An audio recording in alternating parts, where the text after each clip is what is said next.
روان کال کندوز ولایت کې د کرنیزو محصولاتو ساتلو په موخه سړې خونې جوړیږي. د دغه ولایت د کرنې ریاست ځایي مسؤلینو په وینا ټاکل شوی د روان کال په لړ کې د دغه ولایت مرکز او خاناباد ولسوالۍ کې 2 معیاري سړې خونې جوړې کړي. ایجاد سردخانه ها یکی از اولویت های مقام محترم وزارت زراعت در ولایت کندوز است که بارهای موضوع همراه مقام های محترم در جریان گذاشته شده. خصوصی که شما در جریان است سال گذشته ما 2 سردخانه را کارهای مقدماتیش اسکیج کروکی و کارهای مقدماتیش ترتیب شده که انشالله در سال روان این کارهای عملیاتی شروع میشه که یک سردخانه در مرکز کندوز است و یک سردخانه هم در ولسوالی خاناباد میشه. د یاد ادارې مسؤلین وایي اوس مهال د کندوز په کچه لسګونه صفر انرژي سړې خونې او ستره معیاري سړه خونه فعالیت لري چې د کروندګرو محصولات پکې ساتل کیږي.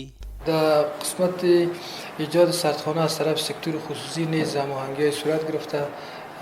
تقریبا ما بیشتر از 10 سردخانه صفر انرژی فعلا وجود داره و یک سردخانه معیاری توسط سکتور خصوصی نیز در مرکز کندوز ساخته شده است. مسئولین داسې مهال کندوز ولایت کې د 2 معیاري سړو خونو جوړولو خبره کوي چې دغه ولایت کاروانګر تل دغه ولایت کې د معیاري سړو خونو پر رغولو ټینګار کړی ترڅو کاروانګر وکولای شي خپل محصولات پکې خوندي کړي.